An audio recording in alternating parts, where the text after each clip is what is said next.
होता है सफलता। और जो स्वस्थ मतलब धन आदि का देना है, धन वैभव कई बार सीधा नहीं दिया जाता है। ठीक है, आप आयतन निर्माण आदि में सीधा देते हैं कई बार, लेकिन कई चीज़ें जो है वे परोक्ष में भी दी जाती है, वस्तु दे दी जाती है। उन वस्तुओं को लोग सीधा उपयोग करते हैं और कई बार धन आदि को देकर के वस्तुओं को लेने की प्रेरणा दी जाती है।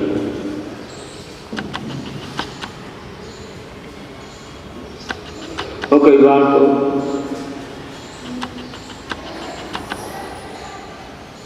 जो सेवा की जाती है वही दान, क्योंकि वैयावर्त भी दान, दानम वैयावर्त में सकता है।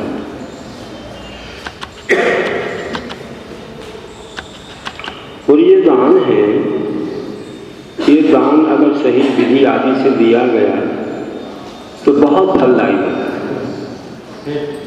कोई भी कार्य द्रव्य क्षेत्र काल भाव से करने पर अच्छे द्रव्य क्षेत्र काल भाव हो तो उसका बहुत बड़ा फल हो। इसी प्रकार सूत्र में बोला है कि दान देना तो विधि से लेना, विधि आदि होना चाहिए। विधि द्रव्य वाक्य पाद विशेषता तद विशेष, उस दान में विशेषता आती है। विधि द्रव्य दाता और पात्र की विशेषता से दान में विशेषता आती है। विधि क्या है? नवदा भक्ति में सप्त गुणों का पालन करना विधि।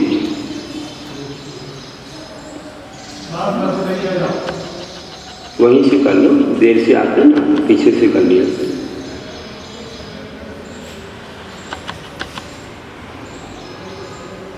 तो जो नवदा भक्ति है और सप्त गुण है, वह मुख्यता से आहार आदि दान देने की विधि। नवदा भक्ति जानते हैं लोग कि परदाहन, शासन, पाद प्रसादन, पूजन, मन शुद्धि, वचन शुद्धि, काय शुद्धि, आहार शुद्धि। और सत्व गुणों में श्रद्धा, तुष्टि, विवेक, अनौन्य, क्षमा, सत्व और भक्ति, इनके माध्यम से आहार दान दिया जाता है। औषध दान भी लगभग इसी प्रकार। कई औषधि तो इसलिए कि आहार दान के अलावा अन्य समय में भी औषधि लगाई जाती है, लेकिन उसमें नवदा भक्ति आवश्यक नहीं है। हाँ, लेकिन कुछ भक्ति तो करनी ही पड़ती है, बिना तो दिखाना ही पड़ता है। और इसी को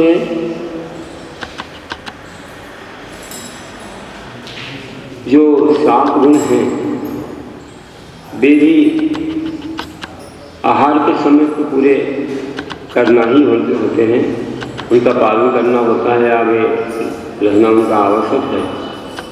श्रद्धा के बिना दान नहीं दिया जाता। श्रद्धा होनी चाहिए कि जिन्हें हम दे रहे हैं वे सच्चे हैं,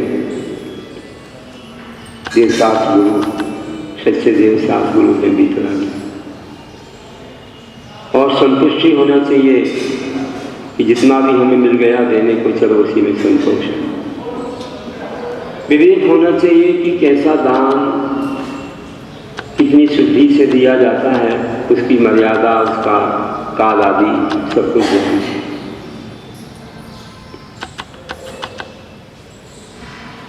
और इसी प्रकार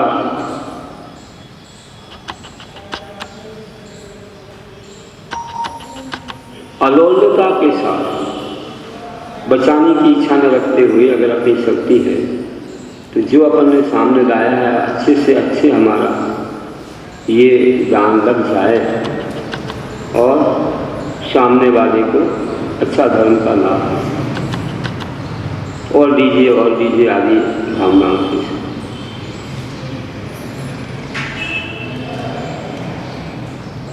क्षमा भी हो ना, कभी किसी से गलती हो जाए तो एकदम आग बबूला ना होते हुए, आपे से बाहर ना आते हुए हम क्षमा करें, चाहे हमसे बड़े हो या छोटे। क्षमा करें, मौन रखें और अपने कर्म का उदय माने। तो ऐसे करके जो है दान होता है। तो श्रद्धा, तुष्टि, विवेक, अलोल, क्षमा, इसके बाद सत्य है कि जो दान दिया जा रहा है उसकी जो मर्यादा और भी कई चीज़ें, उनमें सत्य बोलना आवश्यक है। नहीं तो है कुछ और बोल कुछ दिया, शुद्धता नहीं है फिर भी शुद्ध बोल दिया, तो फिर सत्य नहीं कहना है। और भक्ति, भक्ति मतलब बहुत अच्छी भावना से, बहुत अच्छे से, गदगद भावों से झूम झूम करके लोग पढ़ाते हैं, बड़े अच्छे शब्दों को कहकर, शब्दों में कह करके देते हैं, मनाते हैं और उसकी महिमा गाते हैं, उसका प्रभाव समझते हैं, प्रभाव गाते भी हैं भजनों में कि इतना बड़ा इसका प्रभाव है, इतना हमको आनंद हुआ। ऐसी भक्ति, नवला भक्ति तो है ही, और ये बहुत अच्छी भक्ति के साथ जो दान दिया जाता है तो वह 7 गुणों से संपन्न है। इस तरह से जो दान है वह विधिवत दान है। द्रव्य जितना अच्छा हो, अच्छा उत्कृष्ट द्रव्य हो जो धर्म ध्यान में काम आ सके, उससे शक्ति बड़े, व्रत उपवास आदि कर सकें, मौसम के अनुकूल हो, जिससे उनको संतोष हो, समाधान हो, अपने धर्म ध्यान को अच्छे से कर सके। नहीं तो आहार और विपरीत गया तो कई बार उनका धर्म ध्यान भी छूट सकता है, इसलिए बाधा ना आए। ऐसा विधि, द्रव्य और दाता जो देने वाला है जितना अच्छा होगा, अच्छा जैनत्व का पालन करने वाला, जैसे कि रात्रि भोजन त्याग है, शांकर पानी पीना है, नित्य वितरा का दर्शन पूजन आदि करना है, और भी कई आवश्यक वस्तुओं का त्याग है, हिंसक वस्तुओं का त्याग है,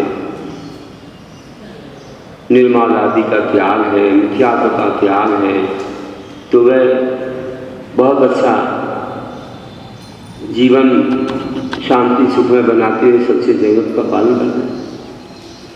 और वैसे ही वह दाता अगर प्रतिमाधारी हो तो और ज़्यादा विशेषता आती है दान में। 1 से लेकर के 10 प्रतिमाधारी तक आहार दे सकते हैं, तो उनके दान में बड़ी विशेषता आती है, विशुद्धि रहती है, उनसे तपस्या बढ़ती है। लेकिन वे अच्छे पालन करने वाले, अच्छे क्षमता के धारी, अच्छे स्वभाव वाले हों तो इसका असर बड़ा अच्छा। और पात्र की अपेक्षा भी है कि पात्र कोई मिल गए, सबसे उत्तम पात्र तो मुनिराज है। मुनिराज में भी कोई रिद्धिधारी महाराज हैं, अंगपूर्व के ज्ञानी हैं, कोई तो तीर्थंकर है, तो और क्या कहना क्या है। तो ये मुनिराज उत्तम पात्र है। मध्यम में आरिका, अजय, क्षुल्लक, आरिका, अजय, क्षुल्लक, शुद्धिका और पद्माधारी आते हैं, और जघन्य पात्र में सम्यक दृष्टि आते हैं जो 25 मल दोषों से रहित, 20 राग भगवान के भक्ते, 5 ही नमो है, नमो हंतारम आदि, 4 ही मंगल उत्पन्न शरण को मारने वाले, 5वीं शरण में नहीं जाने वाले, वे ऐसे दाता होते हैं। सम्यक दृष्टि और आगे आगे पद्माधारी आदि, तो कम से कम सम्यक दृष्टि है, वे भी पात्र, जघन्य पात्र। उन्हें भी आहार दिया, आहार आदि कोई भी वस्तु दी, आहार और सब उपकरण, आवास दान दिया, तो सब पाप दान हो गए। कम से कम सम्यक दृष्टि हो, नहीं तो प्रतिमाधारी हो, शुद्धक शुद्धिका, कोई भी तिलक आरिका हो, उसके ऊपर मुनिराज हो, तो ये ज़्यादा से ज़्यादा पुण्य माना जाता है। तो दान में इससे विशेषता आती है। इसलिए कहा कि विधि दाती पाद विशेषता सब विशेषा, उस दान में इससे विशेषता आती है। दान 4 प्रकार का होता है। कौन कौन सा है दान? हमारे आचार्यों ने कहा। आचार्य श्रीमद्भक्त स्वामी 2000 वर्ष पहले करके गए हैं रत्नकंड श्लाकाचार में कि आहारो सदयोरुपकरणावासयो सुदानेन वैयाव्रतं ब्रवते चपरात्मत्वेन चपरस्रा। कि विद्वानों ने कहा है, चपरस्रा विद्वानों ने कहा है वैयाव्रतं ब्रवते, वैयाव्रत कहते हैं किसको? आहार, औषध, उपकरण और आवास दान। आहार दान, औषध दान, उपकरण दान में शास्त्र भी आते हैं, किसी का मंडल आदि उपकरण भी, और आवास दान में एक मंदिर है, धर्मशाला आदि है, जगह वगैरह देना, ये सब आता है। तो ऐसे उपकरण में और भी वस्तुएं आ जाती हैं, जैसे आप मंदिर में पाटा है, बैल से कई प्रकार की चीज़ें देते हैं, छत्र चामर आदि, ये सब किसी का मंडल शास्त्र आते ही। तो ऐसे 4 प्रकार के दान, अभय दान तो क्या 4 दान ही अभय दान रूपी है, क्योंकि सब जीव रक्षा को दिए जाते। तो ये परिभाषा व्यापक है कि आहार, औषध, उपकरण, आवास। तो इससे वैयाव्रत की जाती है 4 प्रकार के दान देने से। वैयाव्रत कर्ण भावना तीर्थंकर बनाने में कारण 16 भावना में आती है। इस तरह से दान की महिमा है। हमने 4 तरह के दान सुने, और ये दान 9 भक्ति 7 गुण पूर्वक दिए जाते हैं। विशेषकर आहार दान तुमने कहा कि 9 पुण्य ही प्रतिपत्ति शब्द गुण समाहितेन सुधेने अपसूनारम्भाणा मार्याणा निश्चिते दानम। दान का लक्षण ऐसा बताया श्रीमद्भक्त स्वामी ने कि वह दान किस प्रकार होता है कि 9 पुण्य ही प्रतिपत्ति, 9 पुण्य मतलब 9 भक्ति, शब्द गुण समाहित, 7 गुणों से सहित होकर के शुद्धि ने, शुद्धि क्या है? कौलिक शुद्धि है, कुल उनका उच्च कुल हो, जिसमें कोई आंश वगैरह नहीं खाते हैं, उच्च कुल ही कुल है, जैन कुल है। अभी जैनों में श्वेतांबर भी हैं, कोई दूसरे ब्राह्मण, वैष्णव, ये उच्च कुल ही माने जाते हैं। इनमें कोई आमिष वगैरह सेवन नहीं किया है।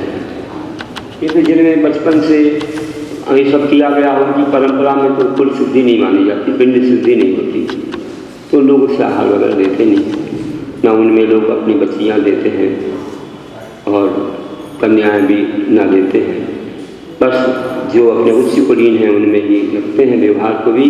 उनमें से कन्या तो देते हैं, लेकिन अपने जैन को, दिगंबर जैन को छोड़कर किसी और में कन्या देते नहीं। भले उसी कुलीन है, श्वेतांबर है, ब्राह्मण है या कोई भी वैष्णव, उन्हें देते नहीं, क्योंकि उसका धर्म छूट जाएगा।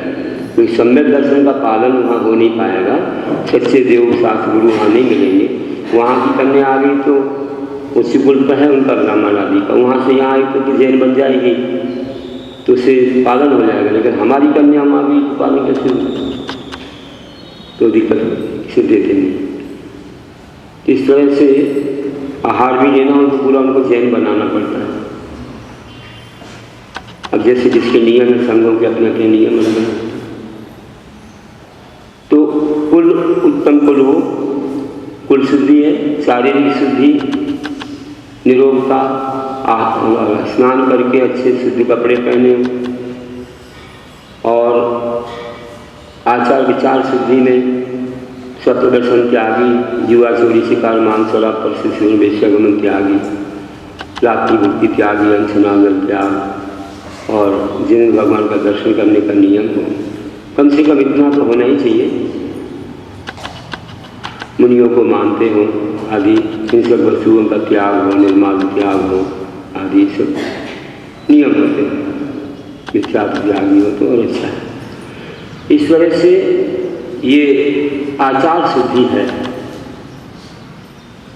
तो उन्होंने कहा कि शुद्धि, और किसको दान देना? अक्षुना रंभाना, जिन्होंने सूना, पंच सूना, जो चूड़ा, उखली, बुहारी, ये जितने भी हैं, ये सब पंच सूना है, इनका त्याग करना। है ना। कुंभ होता है, कहीं ओखली होती है, कुहारी होती है, चूल्हा होता है, झाड़ू होती है, ये सब पंच सूना। इनको करते किसी को मोक्ष नहीं मिलता, ये छोड़ना पड़ेंगे। तब ये तो गृहस्थ बने रहेंगे तो फिर कभी मोक्ष नहीं मिलेगा। तो पंच सूना जिन्हें छोड़ दिया, कौन ने छोड़ा? मुनिराज ने। और आरंभ, कृषि व्यापार आदि आरंभ को जिन्हें छोड़ दिया है, ऐसे मुनियों के लिए जो दान दिया जाता है वो दान। तो लोग सोचते हैं कि देखो सब पापों का त्याग किया है गुरु ने, हिंसा, झूठ, चोरी, कुसीरी, परिग्रह सब छोड़ दिए हैं। ऐसे गुरु अगर हमारे घर में आएंगे, हम पंच पाप करते हैं तो हमारा घर पवित्र हो जाएगा, हमारी कुटिया पवित्र हो जाएगी।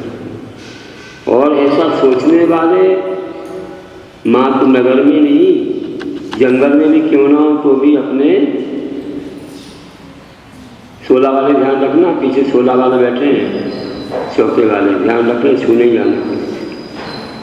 तो क्या बोल रहा हूँ कि मात्र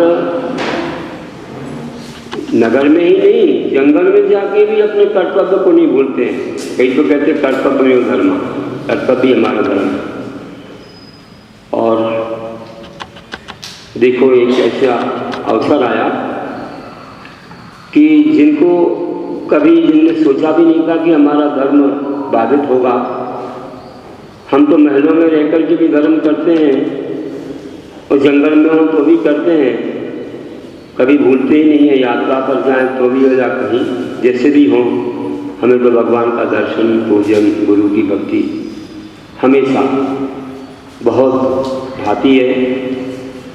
तो जब जंगल में गए, कुछ वर्षों जंगल में रहना है, तो उन्होंने एक जंगल में झोपड़ी बना दी। झोपड़ी ऐसी बनाई, अच्छी झोपड़ी बनाई, बहुत अच्छी, और उसमें एक दो ऐसे कमरे वगैरह भी जो भी बनाए हों।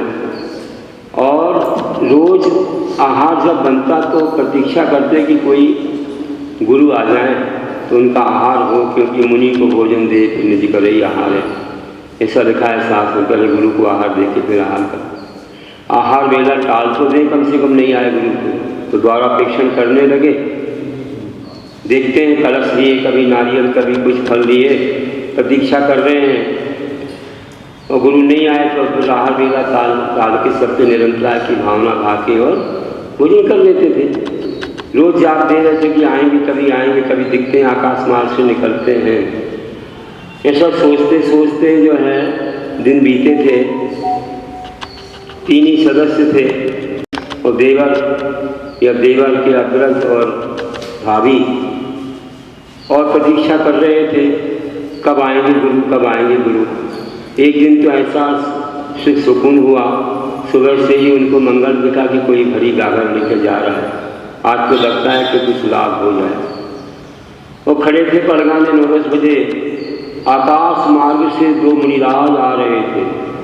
रिद्धिधारी महाराज आकाश मार्ग से आ रहे थे और आते आते सोचा कि कहीं और चले गए तो हम वंचित हो जाएंगे, हे स्वामी पास में आ जाएं, हे स्वामी अब पे अवतर आइए, अवतर होगा, आइए बुलाना पड़ता है।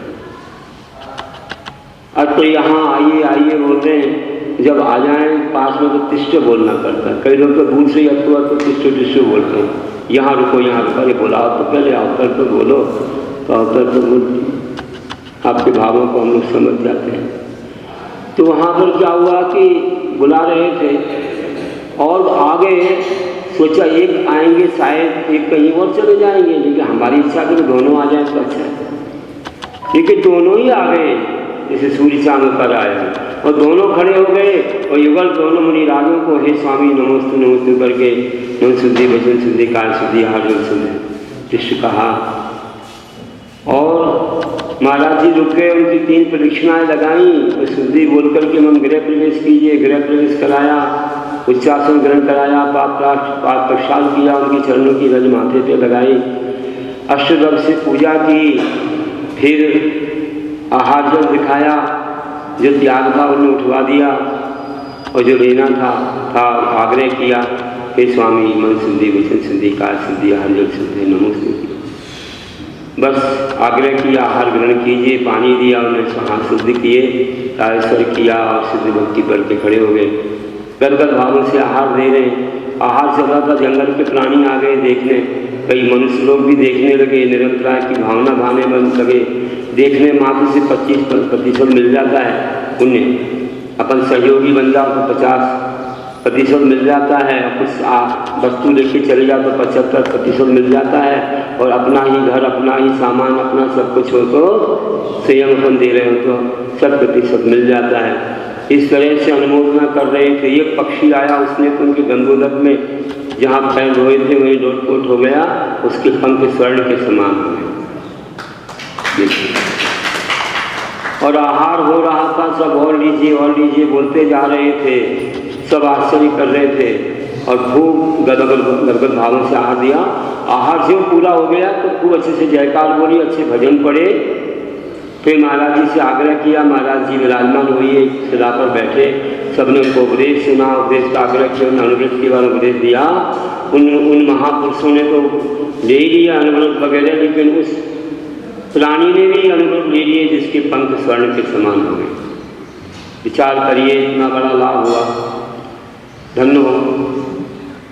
16 वाले 16 का ध्यान रखो, सबसे पीछे पहुंच जाओ, कौन पीछे आ रहा हो भी ध्यान रखो। तो हुआ ये कि उनका उपदेश हुआ, फिर आशीर्वाद दिया, फिर चले गए महाराज तो आकाश मार्ग से, और वे तो आनंदित हो गए, धन्य हो, कितना महान कार्य हुआ है। देवों ने पंचाश्चर्य कर दिए। देखो बच्चे को, देखो ये, देखो ये, तुम लोग कहाँ 16 क्या ध्यान रख रहे हो, जल्दी खड़े हो जाओ, पीछे जाओ, प्रवचन में भी डिस्टर्ब हो जाता है। बच्चों को नहीं समझ रहा है कि कोई 16 में है। हाँ, बड़ों को अपना ध्यान रखना चाहिए। आए तो बिल्कुल पीछे चले जाएं और वहीं से दर्शन करें, कोई तुम्हारे पीछे आ सकता है, छू जाओगे तो फिर घर जाना। वैसे तो मुश्किल से आ पाते हैं इतने दूर 16 में। तो बोल रहा हूँ कि क्या हुआ वहाँ, तो वहाँ पर जो है इतने मंगलमय रूप से देवों ने पंचाश्चर्य किए, खूब अच्छे धुंधली बात बजाए, गंधोदक बरसाया, पुष्पवृष्टि की, रत्नों की वर्षा की, जय जयकार की। इस प्रकार से मंद मंद सुगंधित वायु भी बहाई। ऐसे पंचाश्चर्य हुए और कई गरीब तो निहाल हो गए रत्नों को लेकर के। लेकिन वे महापुरुष तो चाहते नहीं कि उन्हें क्या चाहिए, वे तो ऐसे महलों को छोड़ के आए हुए थे। उन्हें क्या चाहिए, रत्न कहाँ रखेंगे, वे तो अभी बनवास कर रहे, आप समझ गए होंगे। उन्हें नहीं चाहिए कुछ भी रत्न, क्या करना, जो ये सब गरीबों को बांटे। ऐसे महान थे, अपनी कुटिया में आहार देने वाले। कभी तो महलों में दिया है, कुटिया में दिया है, जंगल में। वे थे राम, लक्ष्मण और सीता। देखो कौन से महापुरुष थे, राम, लक्ष्मण और सीता। जंगल में आके भी धर्म नहीं भूला, महलों में तो देते ही थे। और जिनकी कुटिया में उनका पुण्य बढ़ने से आहार हुआ, ऐसे महान थे। वे रिद्धिधारी महाराज, आप पद्म पुराण पढ़िए, गुप्ती और सुगुप्ती महाराज। कौन थे? गुप्ती और सुगुप्ती महाराज का आहार राम, लक्ष्मण और सीता की कुटिया में हो गया। धन्य हो गई कुटिया। वो जटायु पक्षी भी धन्य हो गया, स्वर्ण के समान पंख हो गए। उसने भी आहार देखा, उसने भी अनुग्रह ले लिए। सीता की कैसे रक्षा की थी, स्वर्ग गया बाद में। राम ने संलेख न करवाई जब रावण ने तलवार मारी थी, तो सीता का प्रयोग को भूले और उसको देखा जंगल में पड़ा तो नमोकार सुनाया, उसकी संलेख में। तो ऐसे उदाहरण मिलते हैं कि जंगलों में भी धर्म को नहीं भूला। आज हम लोग शहरों में, अपने नगरों में प्रमाद करके धीरे धीरे धर्म को भूलते जा रहे हैं। दान क्या होता, पूजा क्या होती, हमारे क्या धर्म। तो अगले जीवन की तैयारी कैसे होगी? ये धन तो हमारे साथ नहीं जाएगा, जो धर्म की कमाई है, पुण्य, वही साथ जाएगा। इसलिए अगले जीवन की कमाई जब जंगलों में की है तो हम क्यों नहीं करेंगे अपना प्रमाद छोड़ के शुद्ध आहार वगैरह के संयम बिना नौकर चाकर के करना चाहिए। तो ऐसे जब तक कि हम इन चीज़ों का ध्यान नहीं रखेंगे, कर्तव्यों का पालन नहीं करेंगे, तब तक कि हमारा जीवन कैसे धन्य होगा। इसलिए दान की महिमा बहुत निराली है। हम लोग हमेशा ऐसे दान के प्रति उत्सुक रहें, क्योंकि जीवन में धन तो आता है, चला जाता है। धन को ही मुख्य मानना ये ज्ञानी का कर्तव्य नहीं है। तो लोभी मन धन को ही जीवन का आधार मानता है, मोही मन विकार को ही अमृत भाग मानता है। लोभी मन धन को ही जीवन का आधार मानता है, मोही मन विकार को ही अमृत भाग मानता है। लेकिन ज्ञानी की तो बात क्या कहें, ज्ञानी मन सदाचार को ही, सद्विचार को ही जीवन का सार मानता है, सद्विचार को ही जीवन का सार मानता है। बोली महावीर जावानी के ज्ञान से